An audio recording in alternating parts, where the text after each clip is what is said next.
வணக்கம் தலைவா, அனைவருக்கும் இனிய வணக்கம். இன்றைக்கி நம்ம இந்த ஒரு வீடியோவில் இதை பற்றி பார்க்க போகிறோம் அப்படின்னு பார்த்தீங்கன்னா, டெட்டாசிரியர்களுடைய மிகப்பெரிய ஒரு அப்டேட்டை தான் இந்த ஒரு வீடியோவில் நம்ம இப்போ பார்க்கலாம்.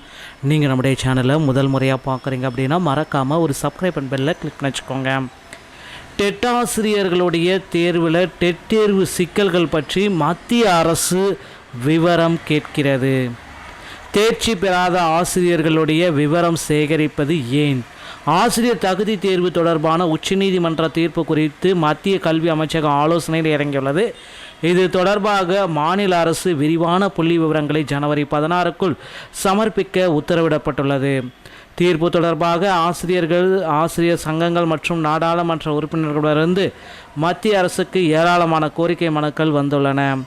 அதில் பணிக்காலத்தில் இறுதி கட்டத்தில் உள்ள ஆசிரியர்களுக்கு டெட் தேர்வு கட்டாயம் என்பது மன உளைச்சலையும் சிரமத்தையும் ஏற்படுத்தும். பல ஆண்டுகளாக பணியாற்றியவர்களின் நிதி பாதுகாப்பு மற்றும் வாழ்வாதாரம் பாதிக்கும். அனுபவம் வாய்ந்த ஆசிரியர்கள் வெளியேறினால் கல்வித்துறையில் பெரிய வெற்றிடம் உண்டாகும் என கூறப்பட்டுள்ளது. எத்தனை ஆசிரியர்கள் பாதிக்கப்படுவார்கள் என்ற துல்லியமான கணக்கு தரவுடன் அனுப்புமாறு தமிழக அரசை இந்த மாதிரி கேட்டிருக்காங்க. தேர்ச்சி பெறாத ஆசிரியர்களுடைய விவரத்தை எடுத்துகிட்டு இருக்காங்க. தமிழகத்தில் பள்ளிகளில் ஆசிரியராக பணிபுரியவும் பதவி உயர்வு பெறவும் ஆசிரியர் தகுதி தேர்வில் டெட் தேர்ச்சி பெறுவது கட்டாயம் என்ற உச்சநீதிமன்ற கடந்த செப்டம்பர் 1ஆம் தேதி தொடங்கியது. அதில் 5 ஆண்டுகள் ஓய்வு பெறவுள்ள ஆசிரியர்களுக்கு மட்டும் விலக்கு தரப்பட்டுள்ளது. மற்றவர்களுக்கு 2 ஆண்டுகளில் டெட் தேர்ச்சி பெற வேண்டும், இல்லெனில் கட்டாய ஓய்வு வழங்கப்படும் என்று தெரிவித்திருந்தது. இந்த நிலையில் மத்திய கல்வி அமைச்சகம் தமிழக பள்ளிக்கல்வித்துறைக்கு அனுப்பிய கடிதத்தில் ஏற்கனவே பணியில் உள்ள ஆசிரியர்களிடம் டெட் தேர்ச்சி பெற சொல்வது அவர்களுக்கு பாதுகாப்பையும் மனநீதியான பாதிப்பையும் நிதி பாதிப்பையும் ஏற்படுத்தும்.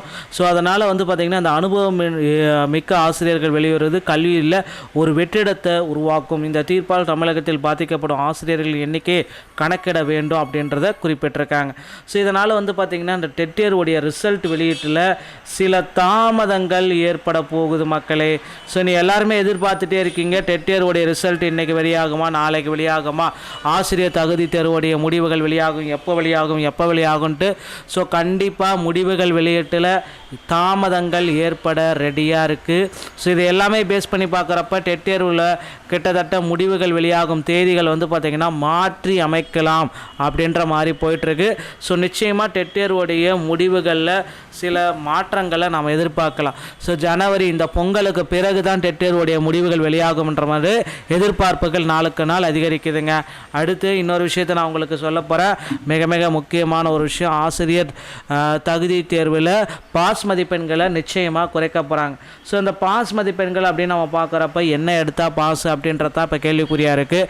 மற்ற மாநிலங்களை கம்பேர் பண்ணுறப்ப 75 மார்க் எடுத்தால் பாஸ் என்ற மதிப்பெண் விகிதாச்சாரியை தமிழகத்தில் கொண்டு வர போகிறதா தகவல் வந்திருக்குங்க. எல்லாருமே எக்ஸ்பெக்ட் பண்ணுற மாதிரி தமிழகத்தில் இந்த பாஸ் மதிப்பெண்களுடைய விகிதம் கண்டிப்பாக குறையும். மற்ற மாநிலங்களை போல 75 மார்க் எடுத்தால் பாஸ் என்ற அறிவிப்பையும் தமிழகத்தில் கொண்டு வர போகிறாங்க. அது மட்டுமே கிடையாது, டெட் தேர்வில் நிறைய பேருக்கு போனஸ் மதிப்பெண்கள் வழங்கவும் வாய்ப்புகள் அதிகமாக இருக்குது. ஒரு மினிமம் பார்த்திங்கன்னா ஒரு 5 மார்க்லேருந்து 10 மார்க் மேக்ஸிமம் வரைக்கும் போனஸ் மதிப்பெண்கள் வழங்கப்படுவதற்கு நிறைய வாய்ப்புகள் இருக்குது மக்களே. டிஆர்பியில் இந்த தகவல்கள் உங்களுக்கு ரொம்ப ரொம்ப பயனுள்ளதாக இருக்கும் அப்படின்னு நினைக்கிறேன். இந்த செய்திகள் உங்களுக்கு பிடிச்சிருக்கும் பட்சத்தில் நீங்கள் நம்முடைய சேனலை சப்ஸ்கிரைப் அண்ட் பெல்லை கிளிக் பண்ணி வச்சுக்கோங்க. மீண்டும் ஒரு நல்ல தகவலோடு நான் உங்களை சந்திக்கிறேன். நன்றி, வணக்கம், தேங்க்யூ.